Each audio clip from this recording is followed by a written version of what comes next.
about. So none of this is connected to Man U. Really? And their win. Is the list of... I know this is you trying to balance it out, yeah, so that on the days when you lose, and I come and I win.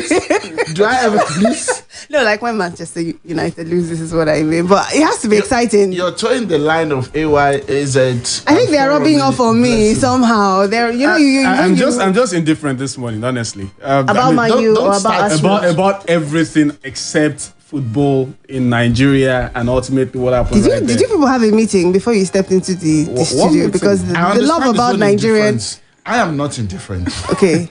He's indifferent. No, he's indifferent about everything else except football in Nigeria. So it's like you guys are excited about the same thing. My highlights obviously will come from He's victory taking that for from my Eyimba. playbook. No, I'm not. You didn't mention Eyimba, did you?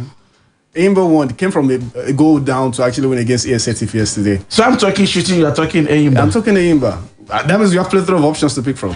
Okay, you compiled the stories this morning. I did. We're just going to look at the percentage of foreign and local sport that you have. Today, come on. Today's show is going to be packed with as much excitement as I'm sure you are feeling right now, because there's a lot to go around. I'm sure you guys are going to pass it on to the listener. Chacha, I have to take my lead. Let me help you. Okay. We are all just trying to actually shove aside any form of banter this morning. We are trying to be as civil as possible. Are you though? I mean, you're going to get to it at some point before the end of the show. I hope Tunde. I know that for certain. Chacha, I won't let you tempt me to that zone. Okay. Trust me. Bye. Thank you so much, Charity. And happy start to you. Happy start to Ayobami Animation. Happy start to you today. To AZ this morning. You know, it froze when he saw me and I was like, oh, I mean, doesn't got into that now. We are friends. We are colleagues. You know, we should... be civil. You know, always be there for one another. Yeah. And that's what we're going to be doing this morning. This wonderful Monday morning, day number 5 in the month of April, year 2021. The city of Ibadan is bright this morning. It's beautiful. The weather is clement and we're ready to do, justice to basically your expectations and anticipations in the world of sport. This is Sports Bang, the very first edition for this week, coming to you live and direct from the big city of Ibadan on Splash 105.5 FM, broadcasting from White House Building, Felele. My name is Tunde Olawuwo. Ayobami Animation. Officially, I think you should say good morning to your people. Yeah, good morning to my people. Good morning to the listener out there. What a weekend we actually had right in the world of sports. What a weekend. I'm saying that with every sense of it. If possible for me to actually say it in capital letters, I would. Because indeed, we had such a great weekend, ranging from, actions right there from wrestling, where some of our wrestlers qualify for the Olympics. Also to boxing nights right here in Nigeria. Then talk about the Miami Open that actually reached its climax. Ashley Barty retained our title. We had a new winner in Orchids and loads of other results right from football. But I think the biggest takeaway from me has to be that of Eyimba. And more importantly, I think I should also have said this earlier, has to be what happened right there in the game involving Cadiz and Valencia yesterday in the Spanish Premier Division, when some Valencia players, all Valencia players, including those on the bench, walked off the stadium to their dressing room after there was a bit of racial allegation against their defender, Mokat Diakabi. And obviously, that has gotten us a whole lot talking since when that eventually ensued. Although they came back for the return of, for the completion of that particular game, but the biggest talking point has to be the fact that, players are now, and including clubs, let me put it that way, are now taking, that huge responsibility to walk off. I remember just some months ago, FC Porto player wanted to walk off the pitch, but I think he was refrained from doing that by his teammates. But this time around, not just the player himself, his teammates and ultimately those on the bench walked off. And you know what? That's another progression in terms of the fight against racism. If league organizers, if World Football Governing Body, or even Continental Football Governing Body, or even country football governing bodies are not willing to take this bull by the horn, I think they are pretty much putting the pressure on the players and clubs. And indeed, Valencia have actually given us a way out of this one. And you know what? It might not even be the end. I'm expecting something a bit more radical next time. Perhaps the cancellation of the fixture itself, when all the players, the staff of that particular club pack their bags and leave the stadium. Okay, I am 100% all for the regulatory bodies, the governing bodies coming down hard on anybody found culpable in any form of racism or discrimination. But then again, I have my reservations about players walking off. And I'll tell you why. Why? Those who, who come out there to, abuse you, especially racially, they have one thing in mind, Yes. which is to hurt you. Yeah. To get you angry, provoke you into anger. Yes. When you leave, when you walk off the pitch, somehow they've actually achieved their aim. Why not just shrug it off? Let the governing bodies, take whatever decisions they want to take, whether it's point deduction or fine or partial ban or full. But I don't Listen, know. to the when this all started, Maybe- that was the initial move of some players and some teams when all this started. And I think at that point in time when they had to actually develop a bit of thicker skin all through the course of the action and of course wield it off and hoping that maybe the regulatory body in the case of league organizers or even football association would take the radical decision. Indeed, they never did.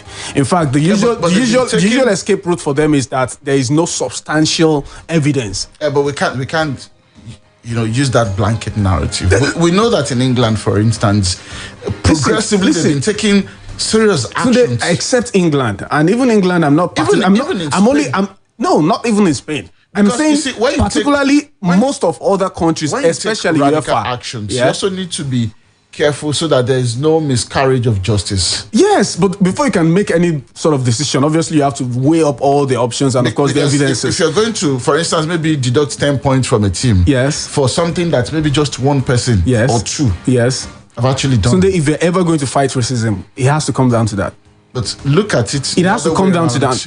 What if some people start to get mischievous? If I know that, okay, I do this team gets deducted 10 points. If you're doing it, obviously there must be a bit of validation to it. For instance, now remember usually when players are talking on the field of play, they usually cover their mouth. Yeah, that is because they know even if there's a video camera covering them, of course they can pick the movement of their mouth and of course what they must have said. So if you're actually raising an allegation that someone has racially abused you, this will be consulted, and indeed, if there is a ground, as a valid, ground on which that can actually be backed players up. walking off. Yeah, I'm taking this from our simple, let me say, our basic reactions when we're much younger. On the playground, somebody abused you.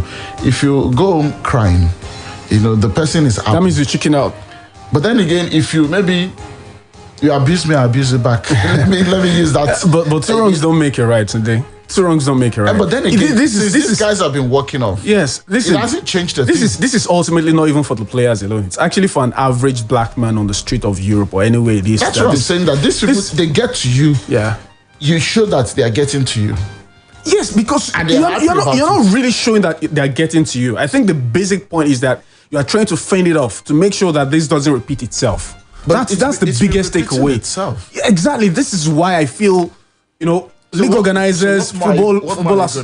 That's the point. Let us go down to taking this bull by the horn. Whoever is found culpable, make sure the team he or she is representing is made to suffer for it. So you don't think a fine, even if it's a lifetime ban, which you've seen in England? Listen, lifetime ban is still not enough. It's not. That's not prevented from getting into that particular thing. That means you can equally just do that right from your house. That means the team itself. But you've been denied of something very important. That means the team itself, and of course the section of their fans who also have that line of thought. You might still want to repeat it.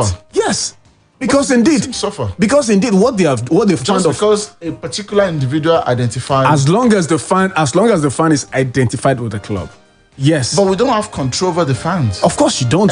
Anybody can be a fan. But you're expected to always perhaps take your fans all through series of trainings. Maybe send out messages and all that to make sure this doesn't happen. This is the biggest one. Tunde, let's be practical. If you're a fan of Shooting Stars, for instance, and your team will get docked of 3 points or 5 points, I'm not sure you'd actually go into the stand and make a racial abuse, would you? If I'm racist. If indeed you're a big fan of Shooting Stars, I don't expect you to do that. What if I'm a big racist as well? Of course, then you have to weigh your options. But at the end of the day, your team will suffer for it. Then so what will have to give? A fan of Ayimba, and then I put on the Shooting Stars. No. The point is, whoever is going to be fan must have been registered. Must have been registered with the club. We're not talking about Nigerian scene here, where fans usually don't get registered. Not everybody will get into Stamford Bridge. Then if you can't identify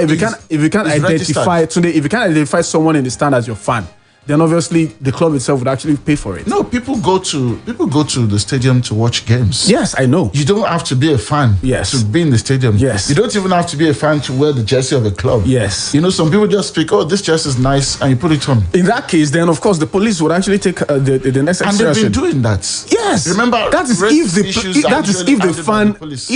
if the fan cannot be identified with the club.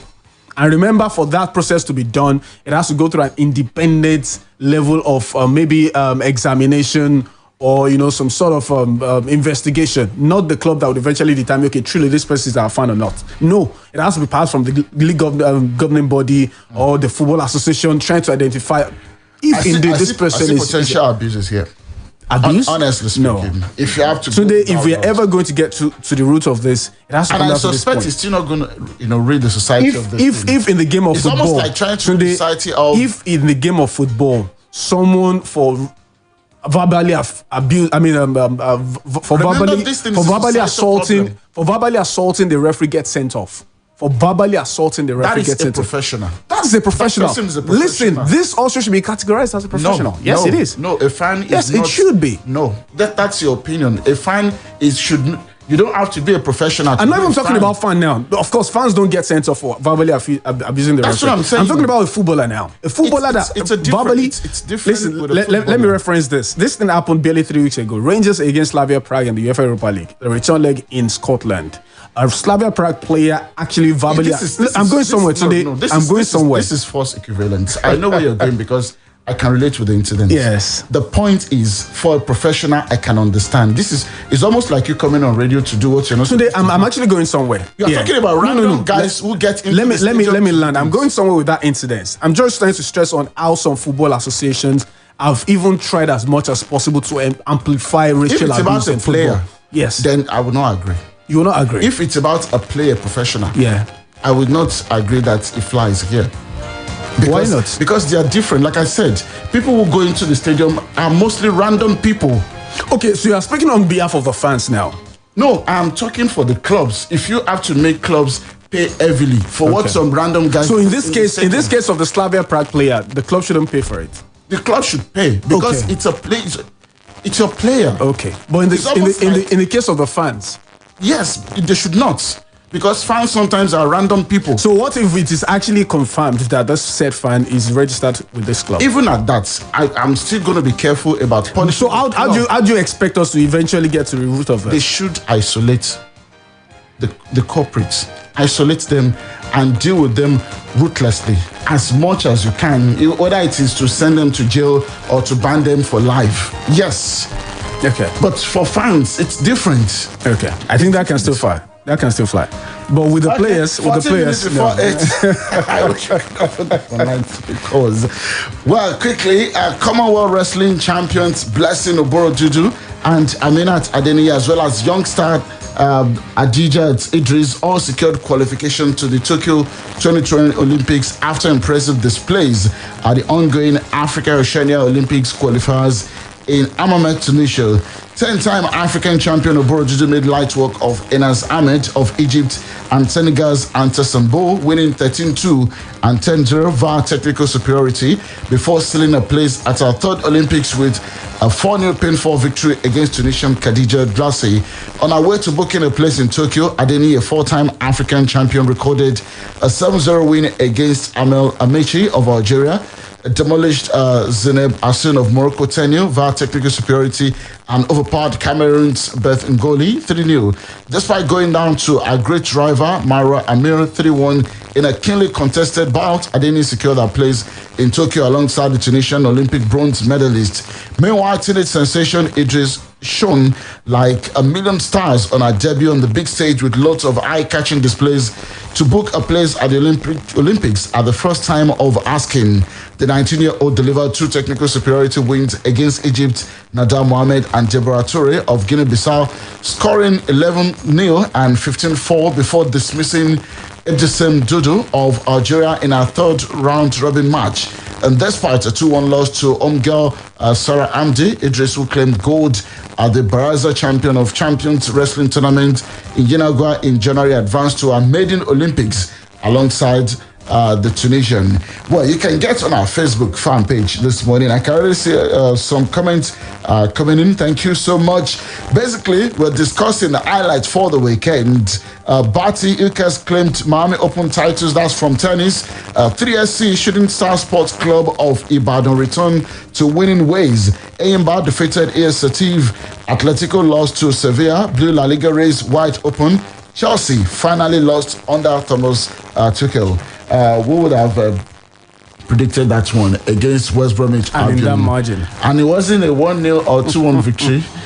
Well, we'll get to that point. Quickly from boxing, Real One Oladosho and Babyface Babatunde both picked up World Boxing Federation titles on Friday at the Royal Park Sports Center in Lagos. Real One defeated Emmanuel Akufo-Addo Kwate of Ghana in a 9th round knockout to become the WBF World Super Featherweight champion. His performance also earned him the Mojisola Agusa Memorial Trophy and $1 million cash for the best boxer of the night. Tanzania's Malkewa Salehe Omari was defeated via a 12th round knockout by Babyface, who emerged the WBF World Welterweight Champion. Another fight at the event saw William Amosu defeat Sikiru Gabi in a national welterweight challenge draw, while Sikiru Shogbeson saw off Yusuf Ogunbumi via split decision in a national featherweight challenge. Also, Isaac Chukwudi defeated Taiwo Low in the welterweight category, with Sulaiman Odioshun defeating Femi Akitayo in the super middleweight clash. Shegun Olariwaju knocked out Timothy Ngonze in their cruiserweight clash. All of these guys with very interesting nicknames, from Success to Small Tyson to iStar to Kaki to Lion. Even though the Lion lost in that fixture. Sometimes Lion, the king of the jungle, get killed in the jungle as well. Especially if you find yourself in the wrong company. Exactly. Well, wish them all the best. Quickly from athletics, Rook Chepgentic from Kenya has smashed the world half marathon record in Tokyo on Sunday. 26-year-old winner in 2017 and 2019 sprinted away from Ethiopia's Yalemself Yeholo across the final stages of the race to clock a time of 1 hour, 4 minutes and 2 seconds at the Enkole Istanbul half marathon to shave 29 seconds off the old mark. And we check out tennis. Poland's Hubert Hurkacz claimed his first ATP Masters 1000 title by beating Italian teenager Jannik Sinner in the Miami Open final. Hurkacz won 7-6-6-4 in 1 hour 43 minutes to become the first Polish singles player to win one of the ATP's top level events. The world number 37 is the lowest ranked player to win a Masters event since Thomas Berdych in Paris in 2005. Senna was also the youngest Masters finalist since Rafael Nadal back in 2005. In the women's singles final, top seed Ashley Barty retained a Miami Open title after her Canadian opponent Bianca Andreescu was forced to retire with an ankle injury. The Australian world number 1 was leading 6-3, 4-0 in the first meeting between the pair. Meanwhile, the French Open could be postponed because of a surge in coronavirus cases in France. That's according to the country's sport minister, Roxana Maracineanu.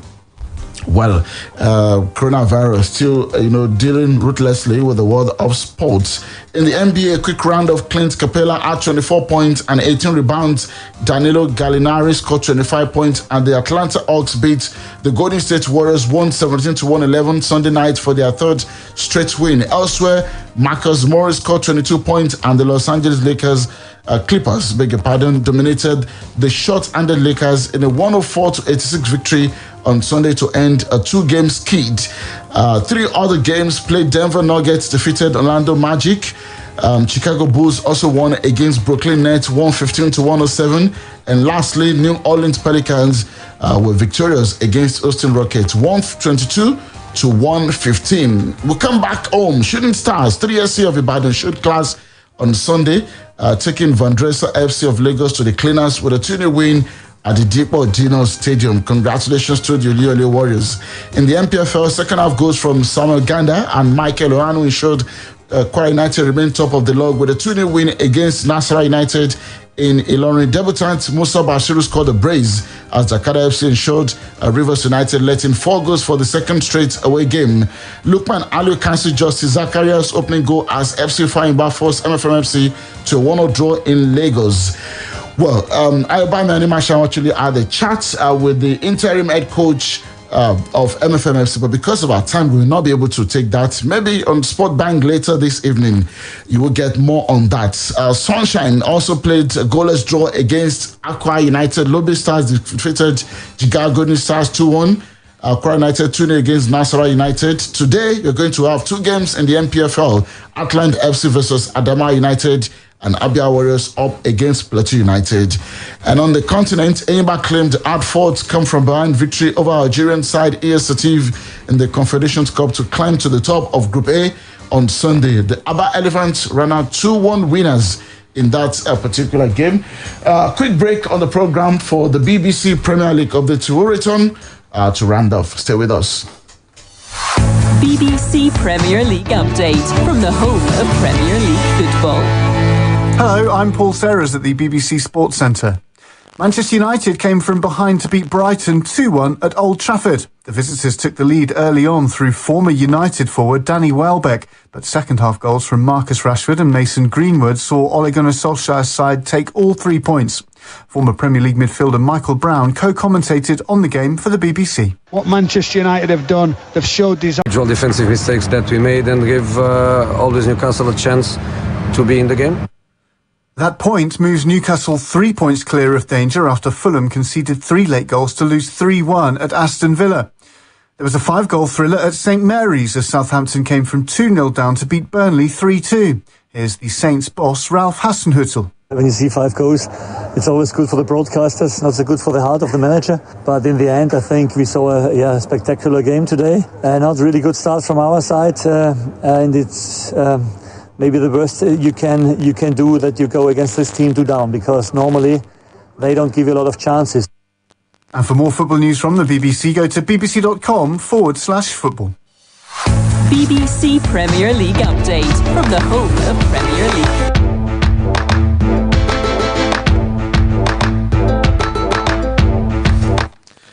Okay, AY. Yeah. I think we need to leave now. Yeah, unfortunately. I saw a comment by Feromi on Twitter who has actually refused to show up this morning.